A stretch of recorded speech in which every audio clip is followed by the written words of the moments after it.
네, 오늘 함께 읽은 열왕기상 15장의 말씀의 내용을 보니까 남유다와 북이스라엘의 왕에 대해서 지금 기록을 하고 있어요.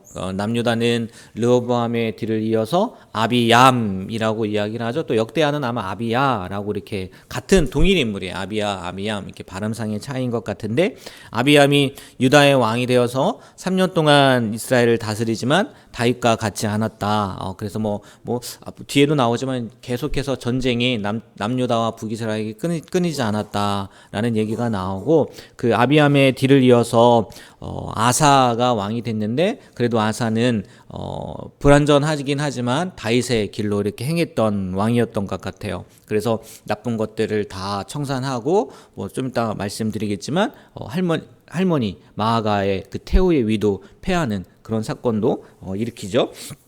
그리고 남유다는 이랬다면 북이스라엘은 여로보암 이어서 나답이 아들이죠. 여로보암의 아들 나답이 왕이 되지만 나답은 그 아버지처럼 여로보암의 길로 행해서 결국은 그 바하사의 반란으로 죽게 되고 바하사가 왕이 되어서 다스렸다라는, 그러니까 남유다와 북이스라엘의 왕들 특별히 두 명씩이네요.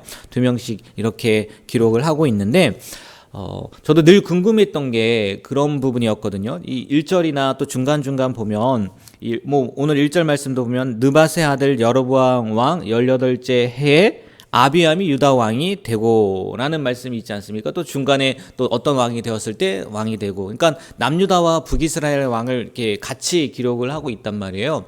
그래서 저는 그냥 제 생각에는 이게 이스라엘의 왕조니까, 또 특별히 남유다 북이스라엘의 그 왕들, 이 왕이 다스릴 때는 이 왕이, 남유다에서는 이 왕이 다스렸고, 북이스라엘에서는 이 왕이었을 때 그런 것들을 알게 하기 위해서 기록한 것 아닐까? 그냥 저는 상식적으로 또 그냥 딱 봤을 때 그렇게만 생각을 했는데, 이렇게 서술한 이 방식, 이 이유는요, 이거라는 거예요. 비록 이스라엘이 남유다와 북이스라엘로 분열이 되었다고 할지라도 하나님께서는 남유다나 북이스라엘 백성들을 다 동일하게 하나님의 백성으로 생각하시고 또 그들 모두에게 관심이 있음을 보여주는 서술 방식이다라고 이렇게 설명을 하더라고요.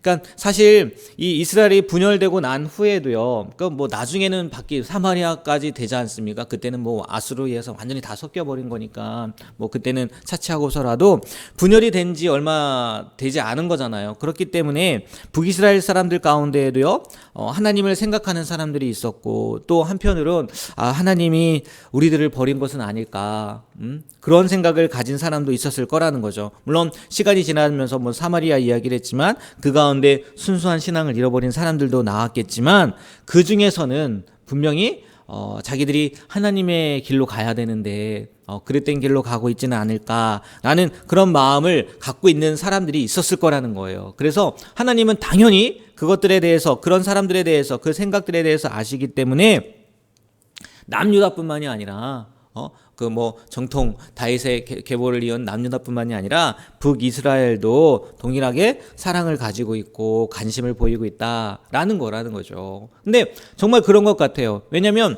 선지자들을요, 어디에 더 많이 보냈는지 아십니까? 북이스라엘에 더 많이 보냈거든요. 물론 그만큼 북이스라엘이 하나님이 원하는 길로 안 가서 그런 걸 수도 있겠지만, 하나님은 남과 북이 나눴다 할지라도 특별히 또 북이스라엘에 대해서도 특별한 관심을 갖고 계시고 동일하게 생각을 하신다는 거죠. 마치 그런 거 아니겠어요? 우리가 신약을 보면 탕자 이야기가 나오잖아요. 어떤 아버지에게 두 아들이 있었는데 한 아들은 정말 아버지 이미 자기 죽을 거 어차피 돌아가실 거니까 그 유산 미리 달라고 하고 나가잖아요. 그리고 성경에 기록되어 있는 것처럼 화랑방탕한 세월을 보낸단 말이에요. 근데 아들이 떠난 뒤부터 아버지는 어떻게 해요? 그 아들을 기다린다는 거예요. 아버지의 마음을 아프게 하고 집을 나갔다 할지라도 아버지라면 그 아들이 돌아오길 기다리지, 어디서 무엇을 하는지 아무 관심이 없고 아무 생각 없이 살지 않는다는 거죠. 마찬가지 아니겠어요? 우리의 삶 가운데에도 분명히 하나님께서는요, 남유다 북이스라엘에게 가졌던 관심, 애정, 우리에게도 동일하게 갖고 계신다는 거죠. 특별히 우리가 버림받았다고 생각하는 순간에도, 또 더 나아가서는 가장 힘들다고 생각하는, 나약하다고 생각하는, 어렵다고 생각하는, 특별히 연약하여 범죄에 빠져 있을지라도 하나님의 관심은요, 하나님의 생각은요, 우리에게 있다는 거죠. 그러니까 성경을 보면 늘 이야기하는 게 뭐냐면 잃은 양이야, 잃은 양. 하나님의 관심은 잃어버린 양에게 더 큰 관심이 있다는 거죠. 물론 우리가 그 잃어버린 양이 되면 안 되겠죠. 늘 하나님 앞에서 거하고 또 하나님의 사랑을 기억하고 또 그 사랑에 감사하며 사는 삶이 되어야 되겠지만, 혹 행여나 우리가 잃어버린 탕자 같은 그런 삶을 산다 할지라도 하나님의 관심은 우리에게 있다는 거 꼭 기억하셨으면 좋겠고, 이 절망의 순간에 하나님의 생각나는 것은요, 정말 큰 은혜인 것 같아요. 그럼 이 말씀들이 기억났으면 좋겠어요. 이 상황 가운데 하나님이 나와 함께 하실까? 네, 하나님이 함께 하십니다. 하나님 나를 기억하고 계세요? 네, 기억하고 계십니다. 라는 말씀이요, 우리의 마음 가운데 새겨졌으면 좋겠어요. 그리고 하나님이 그런 탕자들을 바라보셨던 눈, 그리고 다른 사람이 생각했을 때는 버림받은 것 아닐까라고 생각했을 때 그 사람에게 향한 그 눈, 그 마음을요, 우리가 가졌으면 좋겠어요. 그래서 우리만 바라보는 것이 아니라 또 다른 탕자가 누가 있지는 않은지 그들에게 다가갈 수 있고, 또 그들을 하나님 품으로 이끌 수 있는, 또 하나님의 사랑을 보여줄 수 있는 귀한 삶을 살아가게 되길 주님의 이름으로 축복합니다. 그리고 또 하나는 뭐냐면요, 이 아사인데 12절 13절 보면 뭐 종교개혁이라고 해야 되나요? 그 아사의 개혁에 대한 얘기가 나와요. 남색하는 자를 쫓아내고 성적인 타락을 근절시켰다는 거죠. 우상을 회폐하고 불사르고, 그러니까 가능한 한 남유다에 있던 그 악들을 제거하려고 애썼단 말이에요. 그런데 13절 말씀을 보면 이런 말씀이 있죠. 13절 말씀 다 같이 한번 13절 읽어볼까요? 또 그의 어머니 마아가가 태우의 위를 패하고 그 우상을 찍어 기드론 시냇가에서 불살랐으나. 아멘. 대단한 거지 않습니까?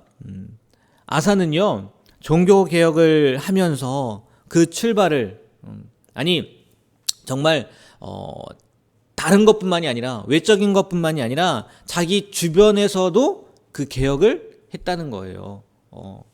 뭐 마아가 여기 어머니라고 표현되어 있지만 대부분의 주석가들이, 또 제가 서두에도 말씀드렸는데, 아사의 엄마가 아니라 할머니다라고 이야기를 해요. 할머니일 거다라고 추측을 해요. 뭐 어찌됐건 엄마가 아니라 할머니라고 하더라도 쉽지 않지 않았겠습니까?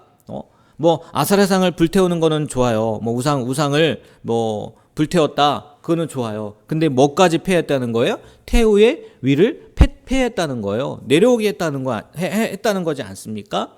뭐 이걸 가지고요, 이렇게 이야기를 하기도 하더라고요.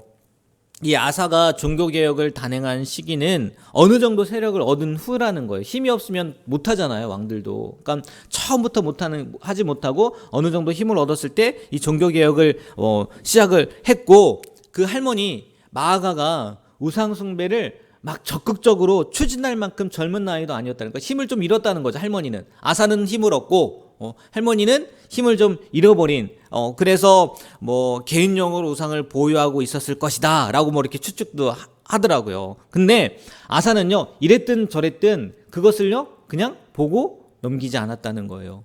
우상 숭배하는 것을.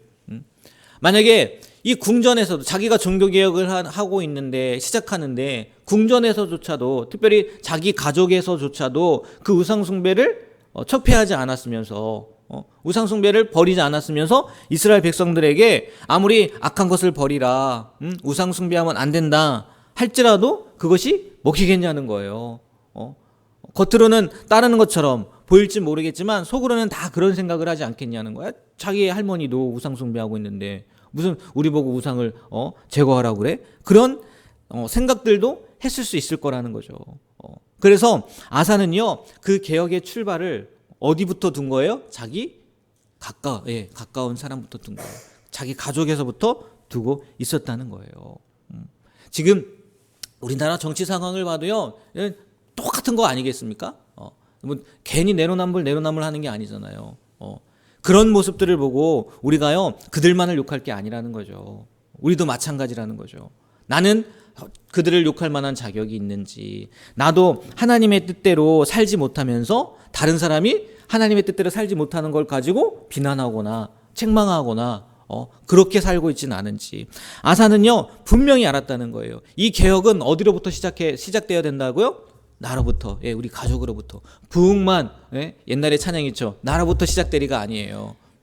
개혁도 변화도 어디부터 시작되는 거예요? 가장 가까운 나부터 시작되고 또 우리 가족부터 시작되어야 된다는 거죠. 이 아사의 개혁을 통해서 정말 쉽지 않은 것 같아요. 가정의 문제만큼은. 그래서 고슴도치도 제 자식은 뭐 한대요? 함함한다고 하잖아요. 감싸 안는다고 하잖아요.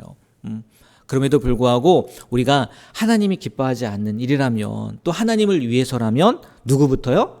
나부터, 가까운 우리 가족부터 그걸 변화시키고 또 바꿀 수 있는 그런 귀한 삶을 살아가시게 되길 주님의 이름으로 부탁드립니다. 기도하겠습니다. 하나님, 오늘 남유다의 왕들 또 북이스라엘의 왕들을 통해서 오늘도 우리가 어떠한 모습으로 살아가야 되는지 알게 하시고 또 깨닫게 하시고 그것을 가지고 살아갈 수 있는 은혜를 주심에 감사드립니다. 하나님의 마음은 북이스라엘이나 남유다나 동일하게 하나님의 사랑하는 백성들이고, 또 아사가 개혁을 했던 것이 자기의 가족부터 시작했다는 이 말씀을 통해서 우리 먼저, 또 나 자신 먼저 돌아보는 그런 귀한 삶을 살아갈 수 있도록 도와주시옵소서.